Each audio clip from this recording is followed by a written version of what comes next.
Bismillahirrahmanirrahim.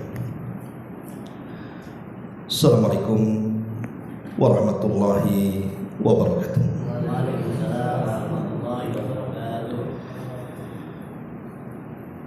Alhamdulillah, wassalatu wassalamu ala rasulillah wa ala alihi wa sahbihi wa mawalah wa la hawla wa la quwata illa billahi wa ba'd. Alhamdulillah, segala puja dan puji hanya milik Allah subhanahu wa ta'ala. Salawat dan juga salam kita hadiahkan kepada Rasul kita Nabi besar Muhammad sallallahu alaihi wa ala alihi wasallam. Malam ini kembali kita bisa duduk untuk bertalabul ilmi di Musalla Babus Salam. Tentu sebuah nikmat Allah subhanahu wa ta'ala apabila kita memiliki kesempatan untuk duduk di majelis ilmu. Karena Nabi sallallahu alaihi wasallam bersabda dalam sebuah hadis tentang keutamaan orang yang duduk di majelis ilmu itu sama halnya duduk di taman-taman surga. Bahkan semata-mata duduk di majelis ilmu itu sudah bisa menggugurkan dosa. Makanya Nabi SAW apabila selesai menyampaikan ilmu di tengah-tengah para sahabat, kemudian para sahabat hendak pulang, maka Rasul mengatakan, "Qumu maghfuran lakum." Berdirilah kalian karena dosa-dosa kalian sudah diampuni dan keburukan kalian sudah diganti dengan kebaikan.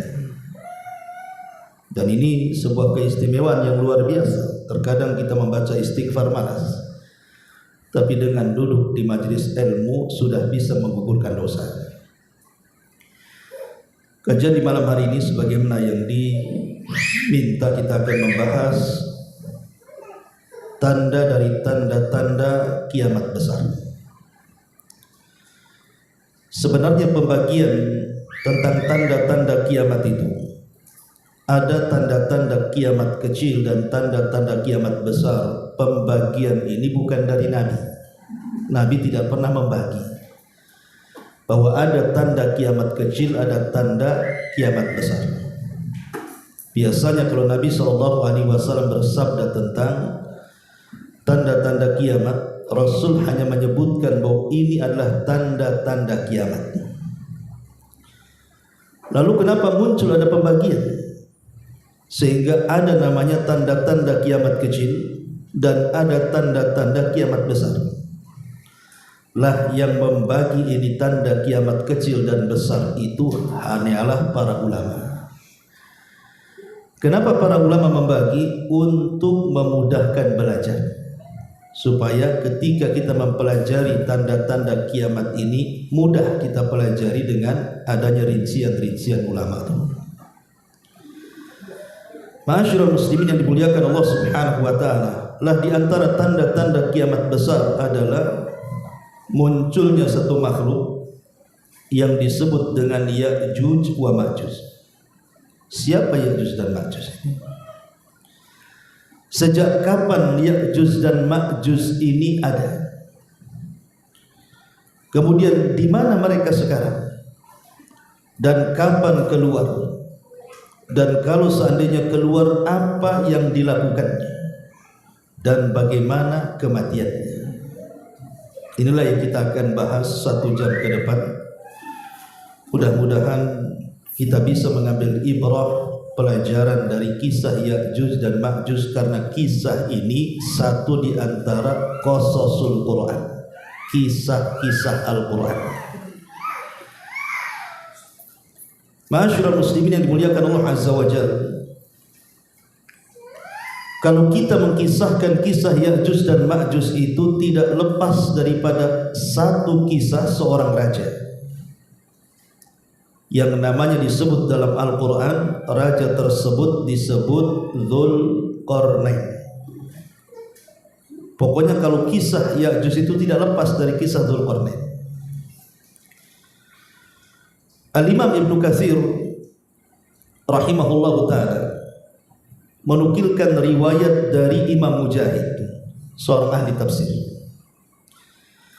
Apa kata Imam Mujahid?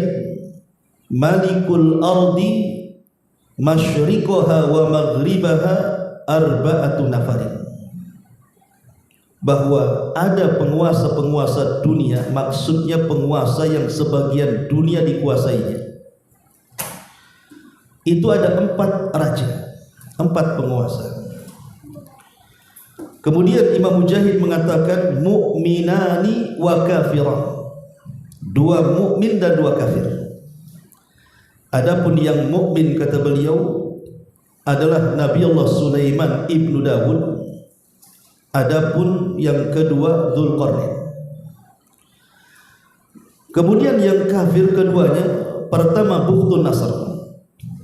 Bukhtun Nasr Raja Babil yang pernah menghancurkan Palestina dan membantai orang-orang Yahudi di zamannya. Dan yang kedua Namrud ibnu Kan'an. Ma'ruf Namrud, kalau cerita kisah Namrud berarti cerita kisah Nabi Ibrahim. Lah di sini kita tahu bahwa posisi seorang raja yang bernama Dzulqarnain ini ada seorang raja yang pernah menguasai dunia. Lalu di zaman siapa Dzulqarnain ini diutus dan menjadi raja? Dalam Fatwa Nur al-Darbi, Al-Imam Ibnu Utsaimin rahimahullahu taala pernah ditanya soal Dzulqarnain. Maka kata Imam Ibnu Utsaimin rahimahullahu taala, dia mengatakan bahwa Dzulqarnain itu hidup di masa Nabiullah Ibrahim. Bahkan dia pernah haji bersama Ibrahim dan juga putranya Ismail. Dan Ibrahimlah yang menjadikan sebab Dzulqarnain itu masuk Islam. Yang memberikan hidayah kepada Dzulqarnain itu adalah Nabiullah Ibrahim. Lah sejak itulah Dzulqarnain berpemahaman seperti pemahaman Nabi Ibrahim, mendakwahkan dakwah tauhid ke ujung barat, timur dan selatan, sebagaimana disebutkan dalam surah Al-Kahfi. Ma'asyiral muslimin yang dimuliakan Allah Azza wa Jalla, baik kita baca ayatnya yang berkenaan dengan kisah Dzulqarnain dan juga Ya'juj wa Ma'juj, baru kita jelaskan kisahnya. Disebutkan dalam surah Al-Kahfi, tepatnya ayat ke-83 sampai 98. Allah Subhanahu wa taala berfirman, yas'alunaka an dzil qarnaini qul sa'atlu 'alaikum minhu dzikra inna makkanna lahu fil ardi wa atainahu min kulli syai'in sababa fa'atba'a sababa hatta idza balagha maghrib asy-syamsi wajadaha taghrubu fi 'ainin hamiyatin wa wajada 'indaha qauman qulna ya dzal qarnain imma an tu'adziba wa imma an tattakhidha fihim husna qala amma man zalama fasawfa nu'adzibuhu thumma yuraddu ila rabbih fayu'adzibuhu adzaban nuqra wa amma man amana wa amila salihan falahu jazaa'al husna wa sanaqulu lahu min amrina yusra thumma atba'a sababa. Mereka bertanya-tanya kepada wahai Muhammad tentang Dzulqarnain. Asbab nuzul daripada ayat ini. Jadi orang-orang Yahudi itu memberikan informasi kepada para pembesar musyrik Arab. Kita tahu bahwa ketika Nabi SAW berdakwah di Mekah, banyak tantangan yang dihadapi Nabi kan. Nah, salah satunya adalah Nabi SAW dihadapkan dengan orang-orang Quraisy Lah orang-orang Quraisy ini kan sedemikian rupa menghalang-halangi dakwah Nabi SAW, termasuk juga mengorek-ngorek informasi tentang Nabi. Dengan cara apa? Dengan cara mengutus pembesar mereka untuk bertanya kepada orang-orang Yahudi yang ada di Madinah. Karena orang-orang Yahudi itu dianggap orang-orang cerdas. Maka oleh orang-orang Yahudi diajarkan beberapa soalan. Coba tanya kepada orang yang ngaku Nabi di Mekah itu, maksudnya Rasul, tentang 3 soalan. Kalau dia sanggup menjawab, berarti dia seorang Nabi.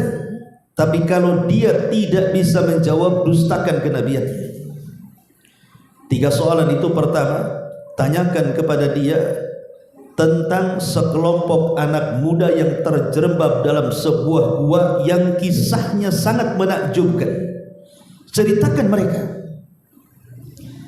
Kemudian yang kedua, soal raja yang berkeliling dunia ke arah timur dan barat yang mengajak manusia kepada tauhid.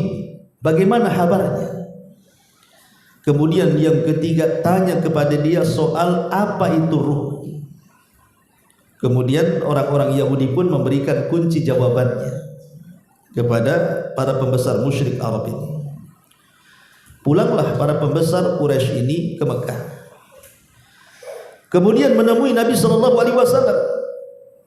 Kemudian mereka menjanjikan kepada Rasul, kalau bisa menjawab 3 soalan berarti engkau Nabi dan kami akan beriman, katanya. Tapi kalau engkau tidak bisa menjawab, berarti engkau bukan seorang Nabi dan kami akan mendustakan kenabian. Saking senangnya Rasul, kalau bisa menjawab 3 soalan itu, mereka akan beriman. Nabi pun mengatakan, baik, saya akan jawab pertanyaan kalian. Dan Rasul lupa mengucapkan insya Allah. Harusnya Rasul mengucapkan insya Allah. Kemudian soalan-soalan tadi diberikan kepada Nabi SAW.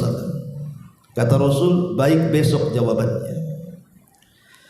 Maksudnya besok jawabannya karena Nabi SAW tidak mungkin menjawab kecuali dengan wahyu. Tak mungkin Rasul asal jawab. Ketika keesokan harinya Rasul tidak dapat jawaban karena Jibril tidak turun. Itulah bahayanya orang kalau tidak mengucapkan insya Allah tuh. Nabi saja bisa bermasalah tuh. Makanya kita kalau menjanjikan sesuatu itu katakan insya Allah, jangan iya atau tidak. Karena namanya sebuah peristiwa itu tidak lepas dari kehendak Allah. Hari kedua Jibril pun tidak turun sampai hari ke-14. Jibril juga tidak turun. Maka orang-orang Quraisy ini makin yakin bahwa dia adalah nabi palsu. Kalau dia seorang nabi kan punya jawaban. Maka sesaklah dada Nabi SAW. Maka tepat di hari ke-15 Jibril baru turun memberitahu jawabannya. Kemudian Nabi SAW senang, akhirnya Rasul pun menghadap orang-orang musyrik yang bertanya kepadanya. Dari sinilah turun surah Al-Kahfi di sini. Kemudian Allah katakan, wa yas'alunaka an dzil qarnaini. Mereka bertanya-tanya kepada Muhammad tentang siapa Dzulqarnain itu. Katakanlah wahai Muhammad, aku akan bacakan kepadamu cerita tentang Dzulqarnain. Sesungguhnya kami telah memberi kekuasaan kepadanya di muka bumi ini, dan kami telah memberikan kepadanya jalan-jalan untuk mencapai segala keinginannya. Maka dia pun menempuh satu jalan, hingga apabila dia telah sampai ke tempat terbenam matahari. Berarti terbenam matahari ke arah mana? Ke arah barat. Perjalanan pertama Dzulqarnain itu ke arah barat. Ingat, satu-satunya raja yang jarang duduk di singgasana itu Dzulqarnain. Sampai menurut riwayat Abdullah ibn Abbas radhiyallahu anhu, jadi Dzulqarnain itu melakukan perjalanan dakwah ke barat sampai ke timur sampai ke utara itu selama 500 tahun lamanya. Karena kan umat dulu kan panjang-panjang tuh usianya. Ya, jadi selama itu Dzulqarnain meninggalkan singgasananya dan membawa pasukannya ke barat, timur dan selatan hanya untuk mendakwahkan tauhid. Kemudian Allah Subhanahu wa taala lanjutkan firman-Nya, hingga apabila dia telah sampai ke tempat terbenam matahari, dia melihat matahari terbenam dalam laut yang berlumpur hitam, dan dia mendapati satu kelompok. Kami berkata, hai Dzulqarnain, kamu boleh menyiksa atau boleh berbuat baik terhadap mereka. Maka Dzulqarnain mengatakan, adapun orang-orang yang aniaya, maka kami kelak akan mengazabnya, kemudian dia akan kembali kepada Tuhannya, lalu Tuhannya akan mengazabnya dengan azab yang sangat pedih. Adapun orang-orang yang beriman dan beramal saleh, maka baginya pahala yang terbaik sebagai balasan, dan kami akan titahkan kepadanya perintah yang mudah dari perintah-perintah kami. Jadi Dzulqarnain ini raja bijaksana, namun di sisi lain dia tegas. Jadi kalau dia mendapatkan sebuah kaum, mereka dipaksa untuk beriman. Kalau mereka mau beriman, maka Dzulqarnain pun akan memperbaiki kaum tersebut. Jadi akan diletakkan orang-orang hebat di kampung tersebut untuk membangun kampung tersebut. Tapi kalau mereka menolak, maka Dzulqarnain tidak segan-segan untuk mengazab mereka. Memang seperti itu Raja Dzulqarnain, keras sekali. Tetapi bagaimanapun tidak lain dan bukan dia dalam rangka mentauhidkan Allah Subhanahu wa taala dan berdakwah supaya orang-orang itu bertauhid kepada Allah Azza wa Jalla. Ini perjalanan yang pertama. Perjalanan yang kedua, Allah Subhanahu wa taala mengatakan, hatta idza balagha matla'is syamsi, hatta idza balagha matla'as syamsi wajadaha tatlu'a ala qaumin lam naj'al lahum min duniha syitra kadzalika qad ahatna bima ladaihi khubra thumma atba'a sababa. Kemudian dia menempuh jalan yang lain, maksudnya jalan ke arah timur, hingga apabila dia telah sampai ke tempat terbitnya matahari sebelah timur, dia mendapati matahari itu menyinari sekelompok umat yang kami tidak menjadikan bagi mereka sesuatu yang melindungi mereka dari cahaya matahari. Demikianlah, dan sesungguhnya ilmu kami meliputi segala apa yang ada padanya. Jadi arah yang kedua Dzulqarnain ke arah barat. Rupanya di arah barat, arah timur, rupanya di arah sebelah timur Dzulqarnain mendapatkan kaum yang kita sebut dengan kaum primitif. Ya, mereka tidak punya rumah, mereka tidak berpakaian telanjang. Lah Dzulqarnain pun mendakwahkan mereka. Tapi kita tidak akan mengkisahkan dua perjalanan Dzulqarnain ke barat dan ke timur. Yang kita akan kisahkan ini perjalanan terakhir. Ya. Ma'asyiral muslimin yang dimuliakan Allah Subhanahu wa taala. Kemudian Allah Subhanahu wa taala melanjutkan firman-Nya, hatta idza balagha baina saddaini wajada min dunihima qauman la yakaduna yafqahuna qawla. Maka setelah Dzulqarnain berjalan ke arah barat kemudian ke arah timur, maka Dzulqarnain pun berjalan ke arah yang lainnya, entah ke arah selatan atau ke utara, yang jelas bukan barat dan timur lagi. Kemudian tiba-tiba Dzulqarnain sampai di antara dua saddain. Jadi disebutkan kemudian beliau menempuh satu jalan yang lainnya hingga apabila dia telah sampai di antara dua buah gunung besar, maka dia mendapati di hadapan kedua bukit itu satu kaum yang hampir tidak bisa dimengerti pembicaraannya. Disinilah dimulai kisah Ya'juj dan Ma'juj. Jadi Dzulqarnain ini ketika mengarah ke arah lain yang jelas bukan barat dan timur, tiba-tiba Dzulqarnain dihadapkan dengan sebuah kaum yang berada di antara dua bukit yang sangat tinggi. Kaum ini tidak bisa diajak bicara. Bukan tidak bisa bicara, Dzulqarnain tidak paham bahasanya. Sampai-sampai dijelaskan oleh Imam Ibnu Katsir rahimahullahu taala, Dzulqarnain ini baru paham apa yang mereka keluhkan itu setelah kemudian menggunakan 10 penerjemah. Bayangkan 10 penerjemah ini dari satu bahasa ke bahasa yang lainnya, dari bahasa yang lainnya ke bahasa yang lainnya, ke bahasa yang lainnya, sampai 10 bahasa. Baru Dzulqarnain paham.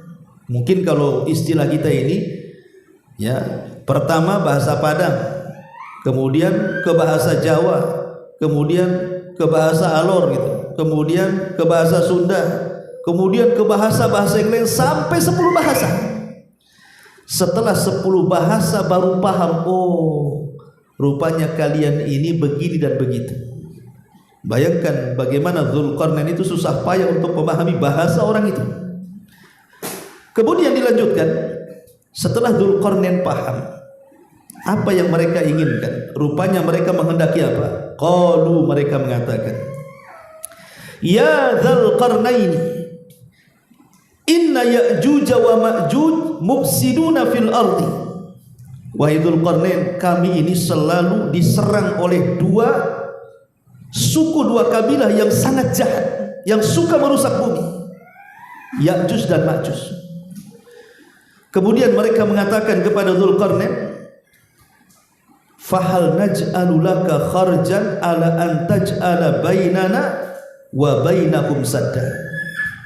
Mereka mengatakan, ya Dzulqarnain, bisa enggak kami akan memberikan bayaran kepadamu, upah yang sangat besar, supaya kamu membuat dinding untuk kami dan mereka, supaya kami tidak diganggu lagi.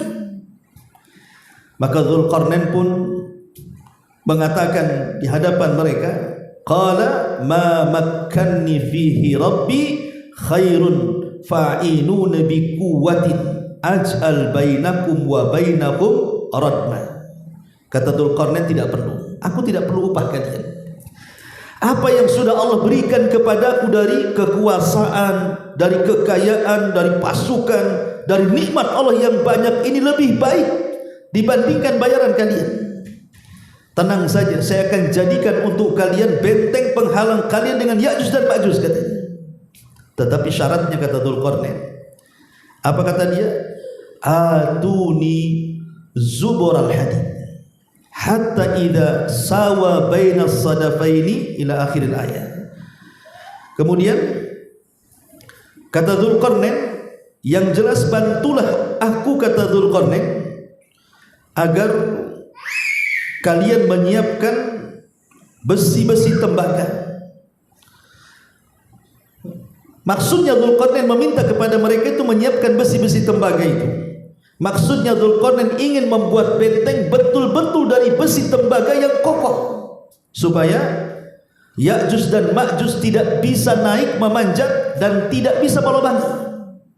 Dan subhanallah, disinilah terjadi perselisihan para ulama tentang kehebatan Dzulqarnain membuat benteng sehingga Ya'juj dan Ma'juj tidak bisa menghancurkannya.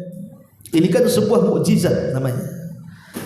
Makanya kemudian para ulama berselisih pendapat tentang siapa Dzulqarnain ini. Apakah dia seorang nabi ataukah dia bukan seorang nabi? Kalau memang dia seorang nabi, berarti mukjizatnya mampu membuat benteng yang tidak bisa dijebol sampai kiamat. Baru Allah izinkan benteng itu dijebol setelah mendekati kiamat, kan? Kalau dia seorang nabi. Kalau dia bukan seorang nabi, berarti itu bentuknya karamah. Karena ada sebuah riwayat Nabi SAW pernah ditanya soal Dzulqarnain ini. Maka Nabi SAW mengatakan, saya tidak tahu. Kata Nabi SAW, ma adri Dzulqarnaini anabiyan am kana la. Saya tidak tahu, kata Rasul, apakah Dzulqarnain seorang nabi atau bukan. Makanya kemudian para ulama seperti Al-Imam Ibnu Utsaimin dan yang lainnya mengatakan bahwa Dzulqarnain itu bukan seorang nabi, tapi dia rajulun saleh. Dia adalah orang yang saleh, seorang penguasa yang saleh yang diberikan oleh Allah Subhanahu wa taala karamah yang banyak. Salah satunya adalah mampu membuat benteng yang tidak bisa dihancurkan siapapun sampai hari ini. Ya. Ma'asyiral muslimin yang dimuliakan Allah Azza wa Jalla. Lah, Dari sini kita tahu bahwa disinilah dimulai kisahnya Ya'juj dan Ma'juj dan berada di balik benteng yang pernah dibuat oleh Dzulqarnain. Lalu siapa Dzulqarnain ini? Ada yang mengatakan bahwa Dzulqarnain adalah Al-Iskandariyah Al-Makdun katanya. Kalau antum lihat di Google tentang kisah Iskandariyah Al-Makdun yang pernah menguasai bukan hanya Persia, Romawi ini ditaklukkan dia. Cina dan India di masanya ditaklukkan dia. Bayangkan, India, Cina, Persia, Romawi, luar biasa Iskandariyah Al-Makdun ini. Seolah-olah menguasai dunia kan. Sehingga sebagian orang menganggap jangan-jangan Dzulqarnain ini adalah Iskandariyah Al-Makdun yang ada di Mesir itu. Tapi ulama mengatakan bukan Dzulqarnain sendiri, Iskandariyah sendiri. Alasannya satu, masa kekuasaan. Iskandariyah ini berkuasa sebelum Isa bin Maryam, 300 tahun sebelum Isa bin Maryam. Adapun Dzulqarnain itu hidup di masa Ibrahim, enggak ketemu. 2000 tahun lebih lewat gitu ya. Secara zaman juga tidak ketemu. Kemudian yang kedua, Dzulqarnain ini seorang muslim. Sementara Iskandariyah Al-Makdun ini seorang kafir. Dialah yang kemudian memiliki wazir menteri namanya Aristoteles. Pencetus apa? Filosof Yunan. Yang kemudian melahirkan banyak murid filosof seperti Plato yang semacamnya. Ya. Orang kafir dia. Dzulqarnain bukan orang kafir, Dzulqarnain orang Islam, muslim. Kemudian juga dari segi tempat, Aristoteles Al-Iskandariyah Al-Makdun ini dia turunan Mesir. Adapun Dzulqarnain ini turunan Arab. Jadi dari sisi manapun tidak bisa kita katakan bahwa Dzulqarnain itu adalah Iskandariyah Al-Makdun. Itu beda orang. Dzulqarnain sendiri, Iskandariyah sendiri. Ma'asyiral muslimin yang dimuliakan Allah Subhanahu wa taala. Baik. Kita tidak akan membahas panjang lebar tentang Dzulqarnain. Kita fokus dengan kisah Ya'juj wa Ma'juj saja. Tapi bagaimanapun kenapa saya singgung kisah Dzulqarnain sedikit, karena akan menyambung kisahnya nanti. Jadi di antara tanda-tanda kiamat besar memang terjadi silang pendapat ikhwan, mana duluan dan mana belakangan. Karena hadis-hadis tentang urutan kiamat besar itu kan banyak. Ada yang asap dulu, ada yang dajjal dulu, macam-macam lah. Sehingga kita tidak bisa memastikan urutan tentang tanda-tanda kiamat besar. Tapi saya mengambil pendapat yang dikuatkan oleh Al-Imam At-Tayyibi, yang dinukilkan oleh Al-Hafidz Ibnu Hajar rahimahullahu ta'ala, bahwa tanda-tanda kiamat besar itu dimulai dari keluarnya Dajjal. Dan ingat bahwa fitnah Dajjal ini murni fitnah agama. Jadi Dajjal ini dikeluarkan hanya untuk memfitnah agama. Dan fitnah agama itu fitnah terbesar dalam hidup. Makanya kenapa Nabi SAW sampai berdoa meminta kepada Allah Subhanahu wa ta'ala, la taj'al musibatana fi dinina. Ya Allah, jangan kau jadikan musibah kami menimpa agama kami.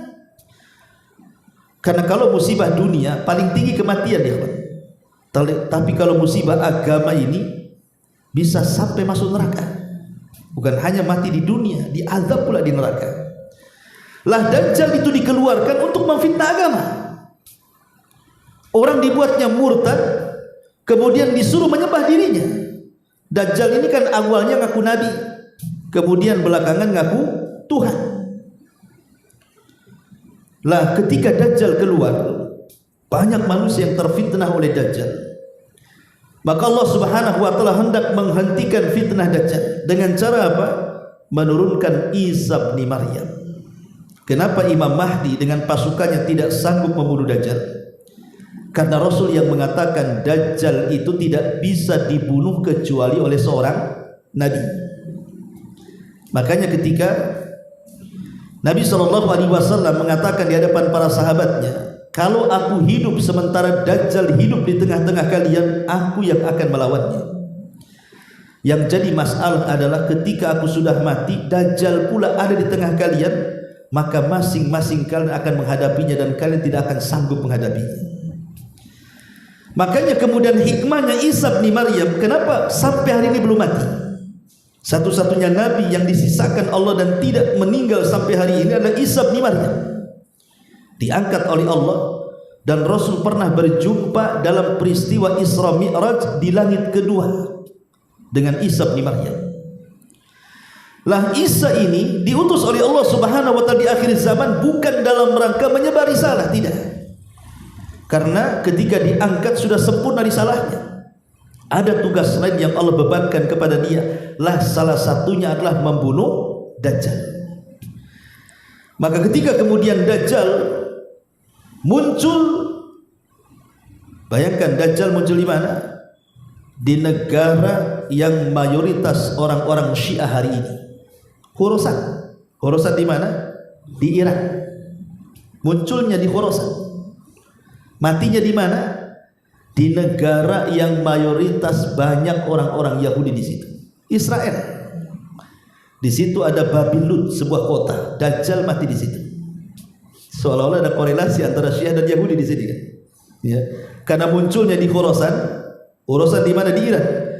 Dan sekarang banyak orang-orang Yahudi di Khorasan. Dan akan mati di Babilon, di kota yang sangat dimuliakan oleh negara Israel. Disitulah Dajjal dibunuh oleh Isa bin Maryam. Setelah kemudian fitnah Dajjal ini berakhir karena peperangan dimenangkan Isa bin Maryam dan kaum muslimin sudah bahagia dengan kematian Dajjal, bahkan mereka bisa melumpuhkan tentara Dajjal karena seluruh makhluk bumi berbicara. Jadi kalau ada orang kafir Yahudi sembunyi di balik batu itu, batu akan bicara, "Hei muslim, bunuh nih orang kafir, dia ada di belakang saya," katanya. Kalau dia sembunyi di pohon, pohon bicara. Pokoknya sembunyi di mana saja, maka makhluk Allah bicara, kecuali satu pohon yang tidak mau bicara, namanya Gharqad, yang hari ini ditanam besar-besaran oleh orang-orang Israel Zionis Yahudi itu. Bocor hadis ini ke mereka, sehingga mereka menanam besar-besaran pohon Gharqad hari ini. Lah, setelah Dajjal meninggal, tidak lama kemudian kaum muslimin diuji lagi oleh Allah Subhanahu wa taala. Tiba-tiba benteng Ya'juj wa Ma'juj jebol. Sebenarnya dalam sebuah hadis Nabi sallallahu alaihi wasallam bersabda, diriwayatkan dari Zainab bintu Jahsh. Jadi satu hari Nabi sallallahu alaihi wasallam di waktu fajar itu pernah kaget, terperanjat. Kemudian dia mengatakan, "La ilaha illallah, wailun lil arabi min syarrin qad iqtarab," kata Rasul. La ilaha illallah, celaka bangsa Arab karena kejelekan telah dekat kepada mereka. Kemudian kata Rasul, "Futihal yauma min radmi Ya'juj wa Ma'juj." Kata Rasul, hari ini dinding penghalang Ya'juj dan Ma'juj telah terbuka seperti ini. Kemudian Nabi SAW melingkarkan kedua jarinya, ibu jari dan telunjuknya. Kata Rasul seperti ini. Jadi bentengnya Ya'juj dan Ma'juj itu yang dibuat oleh Dzulqarnain itu sudah jebol dan sudah berlubang, dan Rasul mengisyaratkan dengan tangannya seperti ini. Artinya Ya'juj dan Ma'juj sudah bisa ngeker dari lubang itu. Dari sini kita tahu dari zaman Rasul benteng itu sudah jebol, tapi cuman hanya seibu jari dan telunjuk segini saja. Karena setiap hari dikisahkan Ya'juj dan Ma'juj itu kan berusaha keluar dari benteng itu. Dengan cara apa? Jadi kalau sudah menjelang malam, maka mereka keluar dengan cangkul dan macam-macam lah peralatan untuk menggali lubang sampai di waktu pagi. Ketika terbit matahari, mereka ketakutan. Kemudian pembesar mereka mengatakan, "Ghadan nahfir," sekarang kita tinggalkan, besok kita gali lagi. Maka kemudian setelah besoknya hendak menggali bekas galian mereka, tiba-tiba tertutup kembali atas izin Allah Subhanahu wa taala. Jadi setiap mereka menggali lubang, keesokan harinya tertutup lagi, seolah-olah sia-sia. Tapi di zaman Nabi SAW mereka berhasil melubangi benteng itu, walaupun hanya seibu jari dan telunjuk seperti ini. Artinya di sini apa? Ini sudah permulaan benteng itu sudah akan roboh dan sudah dekatnya kiamat. Ya. Tetapi kemudian nanti di akhir zaman, ketika Allah Subhanahu wa taala izinkan Ya'juj dan Ma'juj itu keluar, maka pimpinan mereka diilhamkan untuk mengucapkan insya Allah. Subhanallah, kalimat insya Allah ini luar biasa ya kawan. Jadi pemimpin Ya'juj dan Ma'juj mengatakan ketika sudah digali, kemudian terbit matahari, mereka istirahat. Apa kata pemimpinnya? Nahfiru ghadan insyaallah. Dalam hadis yang saya disebutkan, besok kita akan gali kembali insyaallah. Jadi diilhamkan mengucapkan kalimat insyaallah. Subhanallah. Atas izin Allah, setelah pembesarnya mengucapkan kalimat insyaallah, jebol benteng itu. Dan Allah Subhanahu wa taala menyebutkan fi kulli hadabin yansilun. Mereka keluar dari benteng itu seperti air bah yang turun dari ketinggian saking banyaknya itu. Ma'asyiral muslimin yang dimuliakan Allah Azza wa Jalla. Lalu siapa Ya'juj dan Ma'juj ini? Imam Ibnu Katsir menyebutkan dalam kitabnya Bidayah wa Nihayah. Ada yang mengatakan bahwa Ya'juj dan Ma'juj itu manusia sama dengan kita, cuman dia satu bapak dengan kita, lain ibu. Artinya apa? Kata beliau, Ibnu Katsir menukilkan pendapat ini, dan pendapat ini diambil dari pendapat Abu Zakaria An-Nawawi, tapi beliau juga melemahkannya. Jadi Adam ini satu hari dia ihtalam itu mimpi basah, ya, mimpi melakukan hubungan dalam mimpinya sampai mengeluarkan sperma. Tiba-tiba kemudian sperma Adam ini jatuh ke bumi. Lah sperma yang jatuh ke bumi ini tiba-tiba kemudian menjadi membuahi. Jadilah Ya'juj dan Ma'juj. Jadi Ya'juj dan Ma'juj itu satu bapak dengan kita Adam, tapi beda ibu. Kalau kita kan ibunya Hawa, kalau Ya'juj dan Ma'juj itu ibunya tanah. Itu maksudnya. Jadi ibunya itu tanah itu. Tapi sekali lagi ini pendapat tidak berdasar, dilemahkan banyak ulama karena tidak ada dalilnya. Ini diambil dari kisah Israiliyat, ya. Tapi pendapat yang kuat bahwa Ya'juj dan Ma'juj itu sama dengan kita, sebagaimana Imam Ibnu Katsir juga kemudian menjelaskan dalam kitab yang sama Bidayah wa Nihayah itu, bahwa Ya'juj dan Ma'juj sama dengan kita, satu bapak dan satu ibu. Dia turunan Adam dan turunan Hawa. Ikhwan,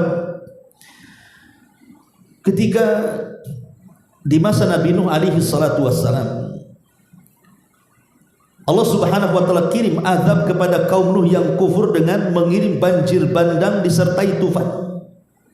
Yang banjir itu kemudian meluluhlantahkan semua daerah dan tidak ada yang selamat kecuali yang ada di perahu Nuh. Makanya lihat hari ini bencana di Padang itu. Ngeri kan banjir itu. Sampai 4 kecamatan 3 kabupaten itu. Lahap dia kan. Sampai hari ini banyak korban belum dicari kan. Lihat bagaimana kalau banjir itu datang, ngeri kan azabnya. Lah di zaman Nabi Nuh itu Allah Subhanahu wa taala mengirim banjir bandang yang luar biasa. Tidak ada yang selamat satu pun. Persis seperti permintaan Nuh alaihi salatu wasallam yang berdoa kepada Allah, la tadhar alal ardi minal kafirin dayyar. Ya Rabb, jangan kau tinggalkan satu jiwa kafir pun yang hidup di bumi, katanya. Betul, Allah tidak sisakan satu jiwa pun setelah tragedi banjir itu. Yang selamat hanya ada di perahu. Makanya Allah mengatakan wa ja'alna dzurriyyatahu humul baqin. Kami jadikan turunan Nuh itulah yang selamat. Ya, dan Allah juga mengatakan di dalam Al-Qur'anul Karim surah As-Saffat tadi, wa ja'alna dzurriyyatahu humul baqin, dan kami selamatkan keturunan manusia itu hanya dari turunan Nuh alaihi salam saja. Lah kebetulan yang di perahu itu tidak ada orang lain kecuali putra-putra Nuh yang beriman. Nuh itu kan punya 4 putra. Pertama Kan'an, dia kafir, ikut agama ibunya, mati kena azab. Bahkan ketika mau ditolong oleh Nuh juga nggak mau, dia lebih baik naik ke gunung, tapi juga tidak tertolong, tenggelam juga dia. Sehingga yang selamat cuma 3, Ham, Syam, dan Yafis. Inilah 3 putra Nuh ini yang melahirkan manusia sejak zaman itu sampai hari ini, bahkan sampai kiamat dibangkitkan. Semua manusia hari ini, mau di barat, mau di timur, mau di utara, mau di selatan, mau di benua manapun, itu turunan dari 3 orang itu. Mungkin nasabnya kembali kepada Syam, mungkin nasabnya kembali kepada Ham, mungkin nasabnya kembali kepada Yafis. Cuma 3 ini saja. Lah Syam ini disebut Abul Arab, maka orang-orang Arab itu nasabnya sampai ke Syam, putra. Adapun Ham ini disebut Abu Sudan, orang yang berkulit hitam, daerah Sudan dan sekitarnya, ya orang-orang Somalia, pokoknya yang berkulit hitam itu, maka mereka nasabnya kepada Ham. Adapun orang-orang yang seperti kita, yang matanya sipit-sipit, kecil-kecil, bulat-bulat, ini turunan Yafis. Ya, kalau umumnya orang-orang Asia ini, kalau ditarik nasabnya itu sampai kepada Yafis putra Nuh. Lah di antara turunan Yafis putra Nuh adalah Ya'juj dan Ma'juj. Jadi Ya'juj dan Ma'juj itu manusia. Dia bukan makhluk aneh. Walaupun ada, kita tidak mengingkari beberapa pendapat para ulama yang mengatakan bahwa Ya'juj dan Ma'juj itu adalah makhluk yang sangat besar, semacam raksasa. Sampai-sampai kemudian disebutkan dalam hadis yang lemah, tidak bisa dijadikan sandaran, karena mungkin diambil dari kisah-kisah Israiliyat. Jadi bentuk Ya'juj dan Ma'juj itu seperti pohon arus. Pohon arus itu ada di Lubnan, di Libanon sana. Itu tingginya sampai 120 hasta. Jadi pohon arus itu tingginya 120 hasta. 1 hasta itu dari sini ke sini. Ya. Kalau kita meter berarti 1 hasta itu setengah meter. Kalau 2 hasta 1 meter. Berarti kalau seandainya 120 hasta berarti 60 meter. Oh, itulah tingginya Ya'juj dan Ma'juj. Musola ini aja nggak sampai 5 meter. Ini 60 meter kan. Itu kalau jalan dagdug-dagdug gitu kan, raksasa besar. Ya, ini satu pendapat. Tapi ada yang mengatakan Ya'juj dan Ma'juj itu tidak sebesar itu. Bahkan dia makhluk yang kecil. Dia mengatakan panjangnya sekitar 4 hasta dan lebarnya 4 hasta. Berarti 2 kali 2 meter lah kan gitu. Jadi tingginya 2 meter segini, lebar badannya 2 meter, kotak jadi kan itu ya. Ini juga satu pendapat. Tapi ada juga pendapat yang lain bahwa paling tinggi Ya'juj dan Ma'juj itu hanya 1 shibron. Shibron itu 1 jengkal. Jadi tinggi badannya 1 jengkal saja, kecil. Ya, marmut gitu, 1 jengkal kayak kelinci gitu. Ya mungkin semacam cebol lah gitu ya. Jadi orang-orang kerdil. Ada yang mengatakan seperti itu. Tapi ada yang mengatakan bahwa Ya'juj dan Ma'juj itu makhluk lain. Dia manusia tapi memiliki 2 telinga. Telinganya sangat lebar sekali. Ya. Jadi telinga yang pertama ini untuk menyelimuti dia saat tidur di malam hari. Telinga yang satunya untuk menyerang musuh.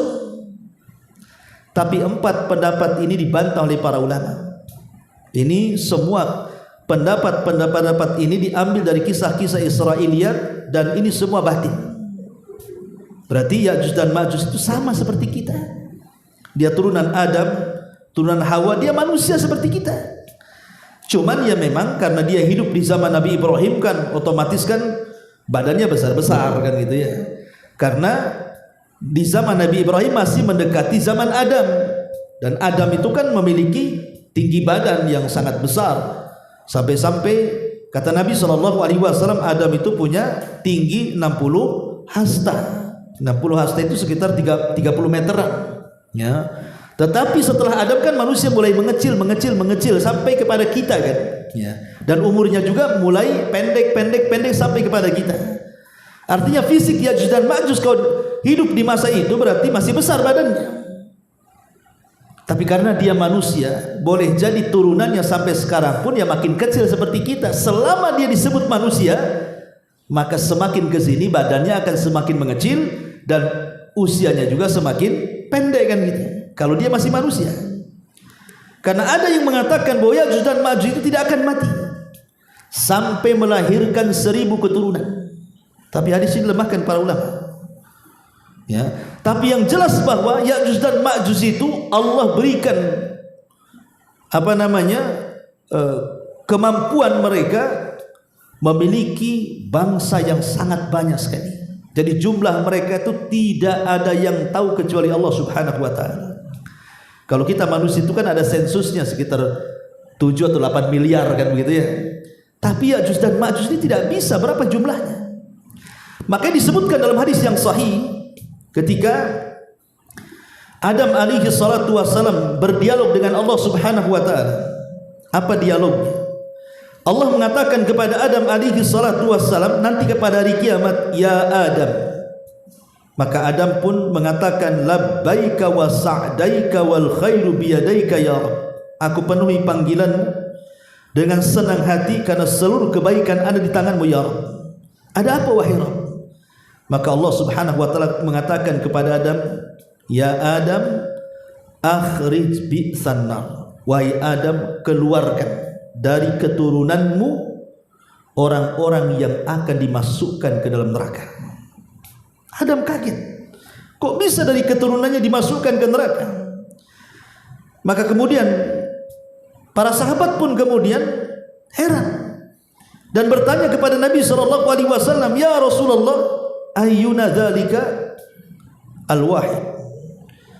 Ketika kemudian Adam dikatakan bahwa keluarkan dari turunanmu yang akan masuk neraka, kemudian Adam mengatakan siapa mereka? Maka Allah mengatakan setiap 1000 dari keturunanmu yang satu masuk surga, yang 999 masukkan ke neraka. Kan sahabat kan bingung jadinya kan. Makanya bertanya, ya Rasulullah, ayyuna dzalikal wahid? Wahai Rasul, yang satu itu di antara kami siapa katanya? Maka Nabi SAW mengatakan, abshiru fa inna minkum wahidan wa min Ya'juj wa Ma'juj alfan. Kemudian Rasul mengatakan, berbahagialah kalian, yang satu itu dari kalian, yang 1000 itu dari Ya'juj dan Ma'juj. Artinya yang satu diambil dari 1000, berarti jumlah Ya'juj dan Ma'juj itu 999 berbanding 1. Jadi satu dari kita, 999 dari mereka.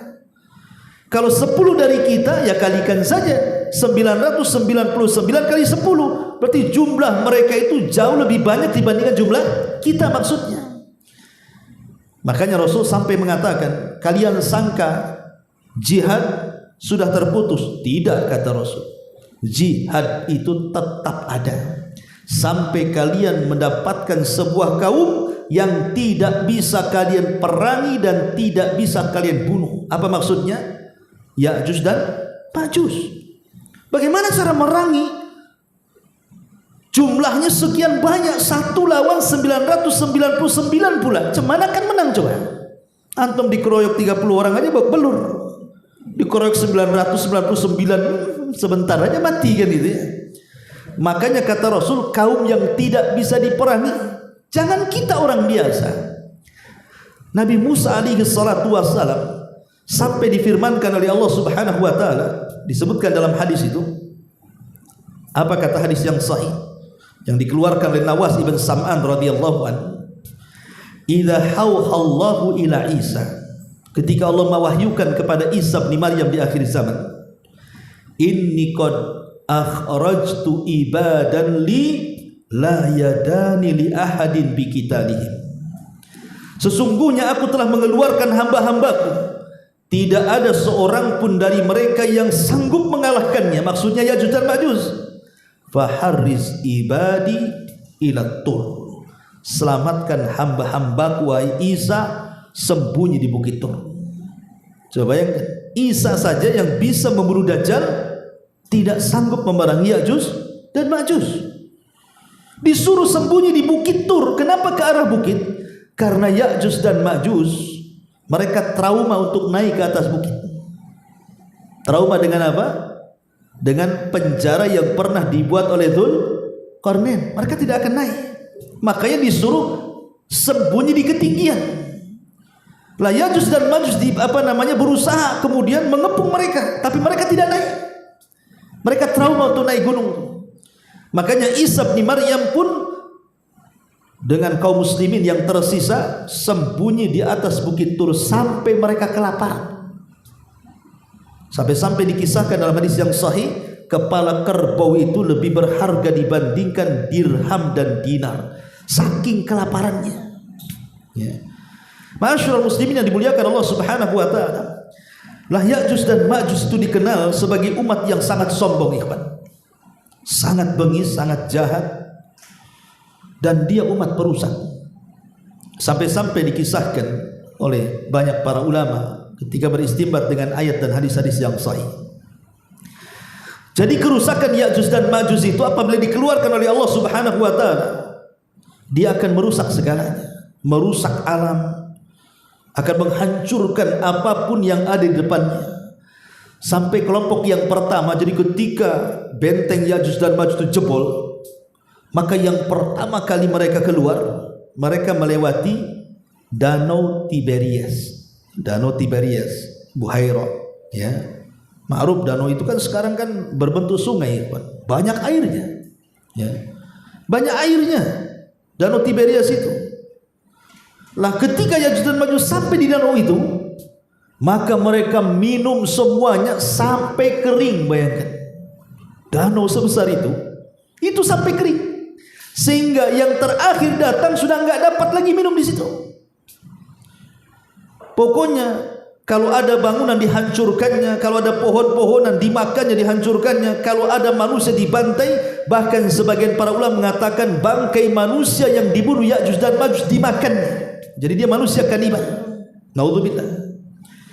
Jadi siapapun yang di luar rasnya akan dihancurkannya. Dan ingat, Ya'juj dan Ma'juj itu kemana-mana karena jumlahnya banyak. Dia menguasai bumi, ya. Sampai-sampai kemudian saking banyaknya mereka dan kehancuran yang luar biasa yang ditimbulkannya, ketika merasa bahwa makhluk bumi dari kalangan manusia sudah dibantainya, mulai mereka congkak dan sombong. Kemudian mereka menatap langit dan mengatakan, qatalna man fil ardi sanaqtuluhu man fis sama. Kata, kami sudah membunuh orang-orang yang di bumi, sekarang yang di langit ku bantai juga. Coba sombong. Bumi ini kecil, langit ini besar, dan makhluk yang ada di langit itu para malaikat. Satu malaikat saja tidak bisa dihadapi Ya'juj dan Ma'juj. Siapa? Malakul maut. Siapa yang bisa menghadapi malakul maut? Itulah kesombongan Ya'juj dan Ma'juj itu. Dia mau membantai makhluk yang ada di langit. Coba gimana caranya? Tapi Allah Subhanahu wa taala adalah zat pembuat makar terbaik. Wa makaru makran wa makarna makran wallahu khairul makirin. Silahkan kalian buat makar, tapi Allah pun punya makar, dan Allah sebaik-baik makar. Akhirnya Ya'juj dan Ma'juj mengarahkan tombak panah mereka, batu-batu mereka dilempar ke langit. Subhanallah, Allah membuat makar, disedot itu panah, tombak, senjata yang mereka lempar ke langit sampai menembus awan. Kemudian dikembalikan lagi panah dan tombak-tombak mereka ke bumi. Kemudian di ujung-ujung panah dan tombaknya itu seolah-olah ada darah yang menempel di situ. Jadi seolah-olah mereka sudah membunuh orang-orang yang di langit, katanya. Lihat, tombak dan panah kami penuh berlumuran darah, berarti mereka sudah terbantai. Sombong, ya. Ma'asyiral muslimin yang dimuliakan Allah Subhanahu wa taala. Lah kesombongan inilah yang mengakibatkan akhirnya Ya'juj dan Ma'juj diazab oleh Allah Subhanahu wa taala. Ada sebuah ayat yang mengatakan, wa ma kunna mu'adzibina hatta nab'atha rasulan. kami tidak mungkin mengadab sebuah kaum sampai diutus Rasul kepada mereka. Lah Ya'juj dan Ma'juj itu kan hidup di balik benteng, entah berantah di mana. Kita tidak tahu Rasul sampai enggak kepada mereka dari kalangan Nabi dan Rasul. Kenapa Allah adab? Padahal Allah mengatakan kami tidak mungkin mengadab sampai diutus Rasul. Maka dijawab oleh para ulama bahwa sudah sampai sebenarnya ajaran para Rasul terdahulu kepada Ya'juj dan Ma'juj. Cuma mereka tidak beriman dan ditakdirkan masuk neraka atas lisan Nabi SAW. Jadi mereka adalah orang-orang yang pantas masuk neraka karena kekafirannya, kesombongannya, karena mereka merusak di mana-mana melebihi fitnah Dajjal. Kalau Dajjal kan murni fitnah agama, kalau ini murni fitnahnya hanya merusak dan merusak, membunuh dan membunuh, menguasai dunia. Maka dari sinilah Isa bin Maryam yang berada di atas bukit Tur itu berdoa kepada Allah, meminta agar Allah Subhanahu wa taala menghentikan kerusakan Ya'juj dan Ma'juj ini. Akhirnya Allah mengijabah doa Isa bin Maryam dan doa kaum muslimin yang berada di bukit Tur itu. Dari sinilah Allah Subhanahu wa taala mulai mengadab mereka. Dengan cara apa? Subhanallah. Apakah mengirim para malaikat kemudian membantai mereka, ataukah mengirim bencana berupa banjir ataupun gempa atau yang lainnya, atau mengirim binatang-binatang buas untuk menghancurkannya? Tidak. Yang Allah kirim makhluk yang sangat kecil. Bayangkan, untuk merontokkan kesombongan Ya'juj dan Ma'juj. Apa makhluk yang kecil? Naghaf. Naghaf itu semacam ulat. Ulat yang biasa masuk di hidung kerbau atau kambing yang kalau masuk merusak badannya kemudian mati. Coba, makhluk yang kuat, merasa sombong dan congkak, bisa kalah dengan seekor ulat. Begitulah Allah merontokkan kesombongan. Ulat di mana-mana, menjadi wabah ulat di mana-mana. Dan tidak ada satupun Ya'juj dan Ma'juj kecuali masuk ulat di lubang hidungnya. Subhanallah. Disebutkan dalam hadis yang sahih, kematian Ya'juj dan Ma'juj itu serentak. Jadi satu mati semua. Coba. Bukan hari ini, besok ini, minggu depan ini, enggak. Pokoknya satu mati semua. Begitulah Allah Subhanahu wa taala apabila berkehendak, idza arada syai'an an yaqula lahu kun fayakun. Allah kalau menghendaki sesuatu jadi. Ya. Jadi Allah Subhanahu wa taala hanya mengutus ulat, bayangkan. Tidak mengutus harimau, tidak mengutus buaya, tidak mengutus binatang-binatang buas, tidak, hanya mengutus ulat. Sama ketika kalau kita berkisah tentang kisah tentang Sabah, negeri Sabah, yang dalam Al-Quran dikisahkan Sabah itu seperti surga di zamannya. Negeri Sabah itu yang ada di Yaman dihancurkan oleh Allah Subhanahu wa taala dengan apa? Dengan tikus. Jadi Allah kirim tikus untuk merusak bendungan. Tapi tikusnya besar, sebesar kucing. Ya mungkin tikus got lah ya. Dan zaman dulu kan bendungan bukan kayak sekarang pakai semen, pakai batu. Kalau digerogoti tikus ya hancur lah itu gigi tikus tuh kan itu. Kalau dulu kan buat bendungan kan pakai kayu, ya kan? Habis digerogoti. Namanya bendungan, kalau satu kayu jebol ya jebol semua lah. Kalau sudah ada celah air masuk, mudah itu air itu untuk menjebol bendungan. Jebol bendungan Satma Arib itu. Akhirnya melantakkan negeri Sabah, coba yang kedua. Karena kesombongannya Allah kirim tikus. Sama dengan Raja Abraha yang hendak menyerang Ka'bah kan. Allah kirim apa? Burung laut yang disebut dengan ababil. Entah dari mana datangnya tuh. Ya. Tiba-tiba menghancurkan Abraha kan. Begitulah Allah Subhanahu wa taala kalau berkehendak hendak menghancurkan kesombongan dari makhluk-makhluk yang congkak itu, tinggal mengirim tentara-tentaranya. Dan tentara Allah ini semua makhluk bisa dijadikan tentaranya. Ya. Maka Ya'juj dan Ma'juj mati dibunuh oleh ulat naghaf. Yang namanya makhluk ataupun Ya'juj dan Ma'juj kan jumlahnya banyak, ikhwan. Ya setiap satu jengkal ada bangkainya lah kan gitu. Bandingannya 1:999. Apa enggak di mana-mana tuh bangkainya tuh? Sampai-sampai dijelaskan dalam hadis yang sahih bagaimana bersyukurnya para binatang itu dengan kematian Ya'juj dan Ma'juj itu. Kenapa? Karena binatang-binatang khususnya pemakan bangkai itu mereka senang bersyukur kepada Allah dapat makanan banyak kan begitu ya. Sampai binatang-binatang ya pokoknya pemakan bangkai lah, harimau, macan, hyena atau apa atau burung, senang mereka bersyukur kepada Allah, banyak makanan mereka sampai gemuk-gemuk. Tapi karena Isa bin Maryam khawatir ini akan menjadi wabah di mana-mana, maka dia berdoa kepada Allah supaya Allah membuang bangkainya.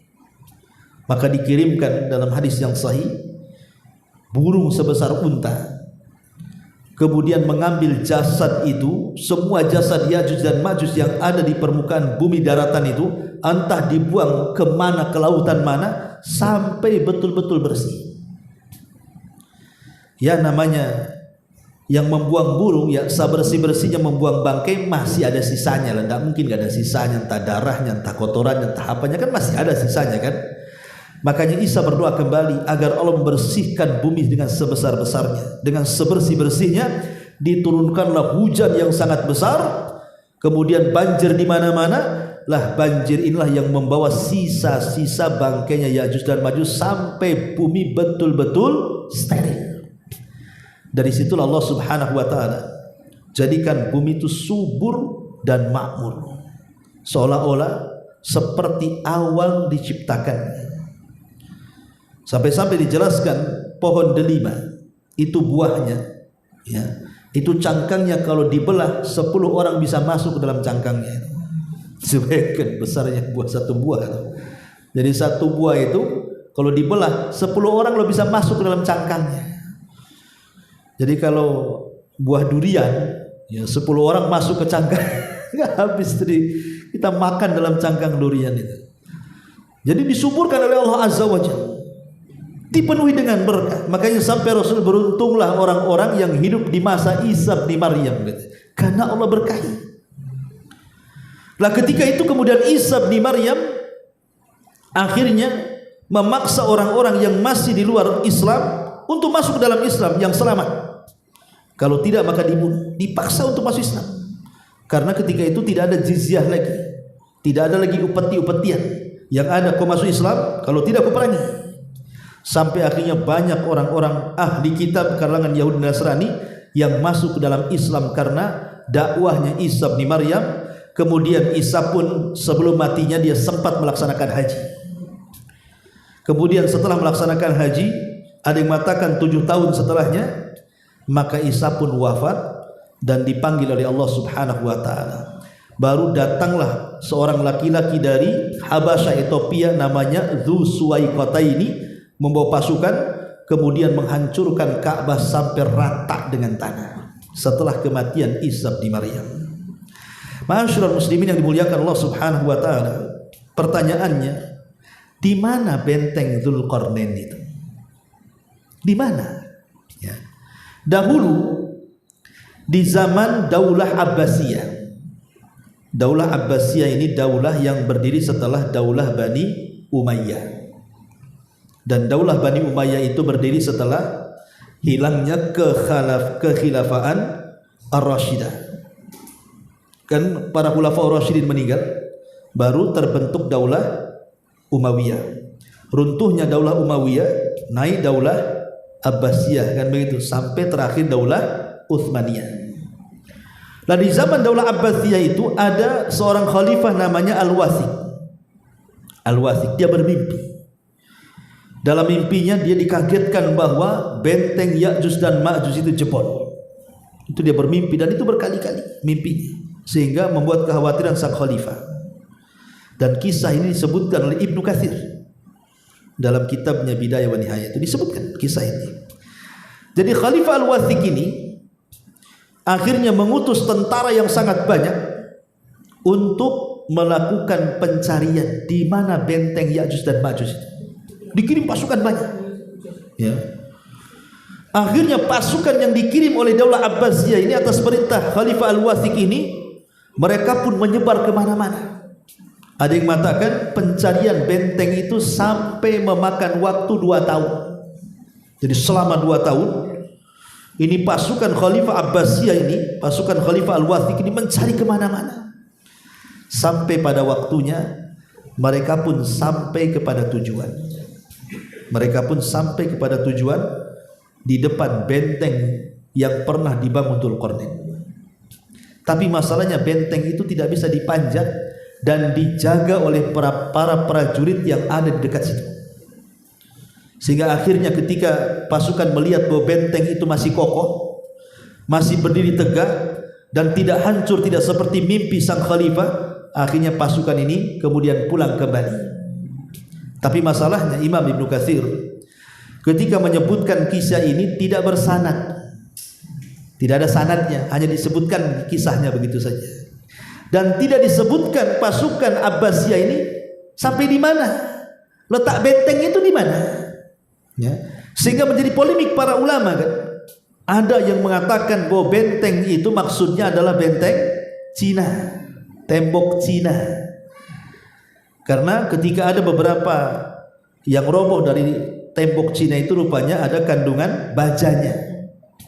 Berarti sesuai dengan apa yang ada dalam Al-Quran. Berarti kalau yang dimaksud tembok itu tembok Cina, berarti Ya'juj dan Ma'juj itu ya orang Cina. Kan gitu. Tapi pendapat ini dibantah oleh sebagian ulama. Tidak benar. Karena benteng Ya'juj dan Ma'juj itu tidak bisa dihancurkan. Terbuat dari tembaga.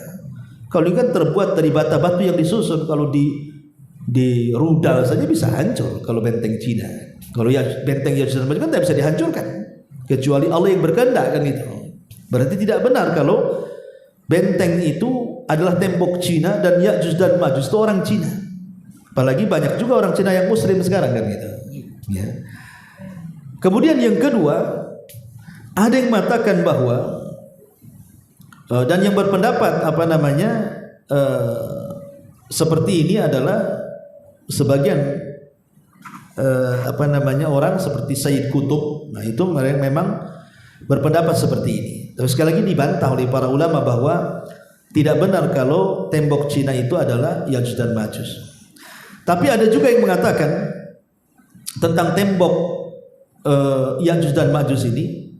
Jadi ada yang mengatakan itu berada dekat dengan daratan Cina, tapi ke arah selatan atau utara, wallahu a'lam.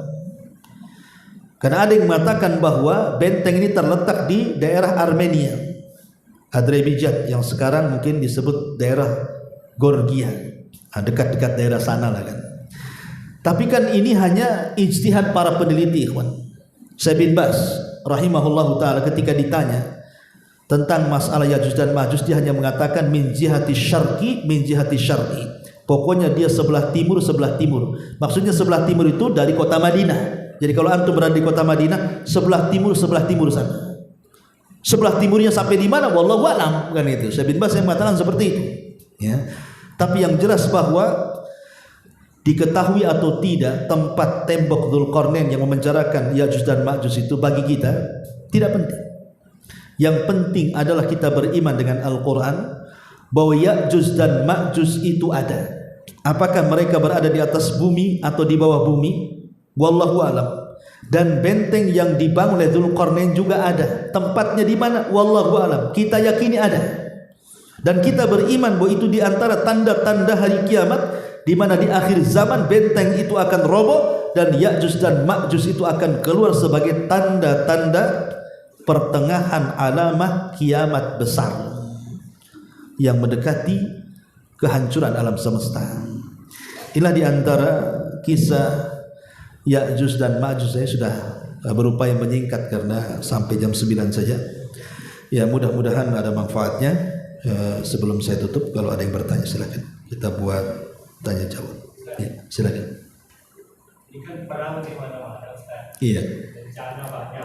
Apakah ini termasuk tanda-tanda kiamat? Iya. Perang di mana-mana, musibah di mana-mana, apakah ini tanda-tanda kiamat? Ya, ini tanda-tanda kiamat kecil.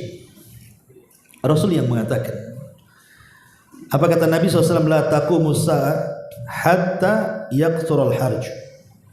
tidak akan tegak hari kiamat sampai banyaknya peristiwa al-haraj. Sahabat bertanya, wa mal harju ya Rasul? Apa yang dimaksud haraj wahai Rasul? Kata Nabi SAW, al-qatl, pembunuhan. Ya. Kata Nabi SAW, pembunuhan. Dan dalam hadis yang lain, sampai pembunuhan ini, la yadri al-qatil fima qatal wal maqtulu fima qutil. Yang membunuh bingung kenapa bisa membunuh, yang dibunuh makin bingung kenapa aku bisa dibunuh. Ya bayangkan. Karena sekarang ini pembunuhan itu tidak beralasan. Dalam Islam itu kalau dibunuh karena dia membunuh sebagai kisos, atau dia murtad, atau dia sebagai had hukuman dalam Islam, seperti seorang yang sudah menikah berzina maka hukuman rajam, kan begitu. Itu ada aturan-aturan pembunuhan dalam Islam. Kalau sekarang tidak, urusan parkir bunuh, nggak bayar hutang bunuh, tersinggung bunuh. Sekarang main bunuh aja sekarang ini. Gara-gara parkir naruh motor di depan rumah orang, tersinggung dibunuh tuh yang punya motor. Akalnya di mana coba? Gara-gara tengkar anaknya, orang tuanya bunuh-bunuhan. Gara-gara warisan sampai anak membunuh orang tuanya, orang tua membunuh anaknya, anak membunuh saudaranya. Masya Allah, di zaman sekarang sampai kita lihat coba YouTube hari-hari kita lihat berita pembunuhan itu aneh-aneh dan sadis-sadis. Dimutilasi, dimasukkan ke koper, ya kan? Dimasukkan ke kresek, dimasukkan ke karung, dicemplungkan ke kali.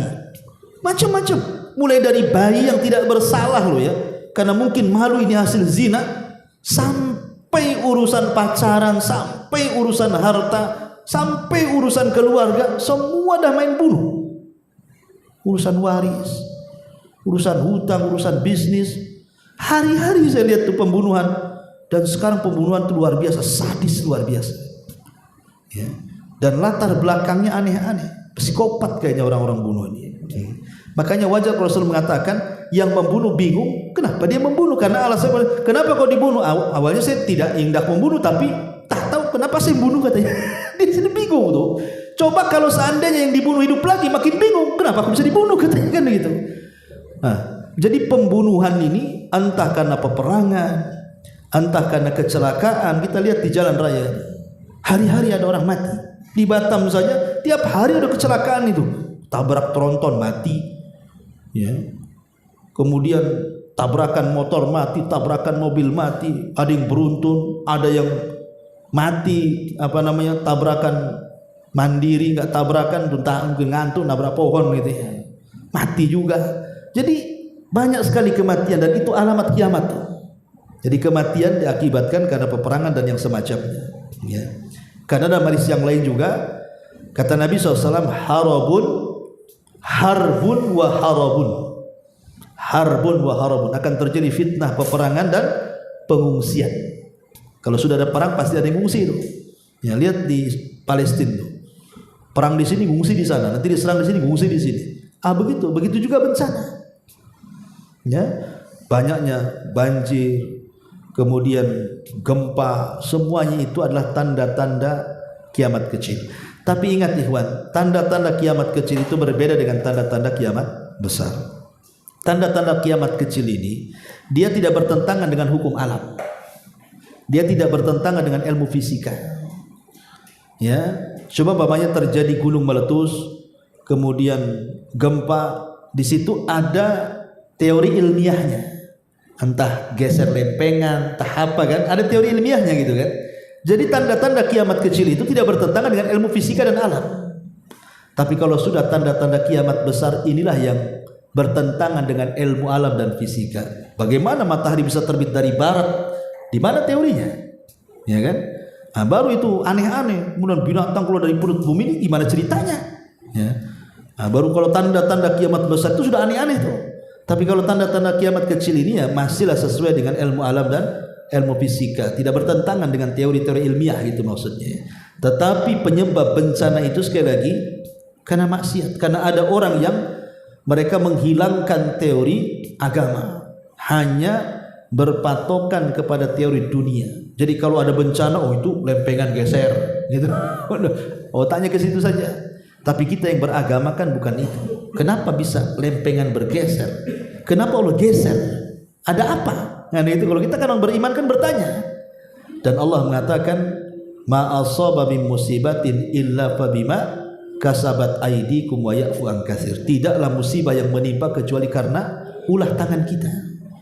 Jadi kalau ada musibah di mana-mana pasti di situ ada maksiat. Makanya Umar sampai mengatakan ketika terjadi gempa di Madinah, apa kata Umar? Kalau sampai gempa datang 2 kali, aku tidak mau satu atap dengan kalian. Pasti kalian ada yang bermaksiat, kata Umar. Bayangkan Umar sampai ngomong begitu. Ya. Jadi intinya bahwa itu semua adalah tanda-tanda kiamat, tapi itu tanda-tanda kiamat kecil, bukan tanda-tanda kiamat besar. Wallahu a'lam. Ya, saya kira cukup, mudah-mudahan ada manfaatnya. Subhanakallahumma bihamdika asyhadu an la ilaha illa anta astaghfiruka wa atubu ilaik. Allahu ta'ala a'lam. Assalamualaikum warahmatullahi wabarakatuh.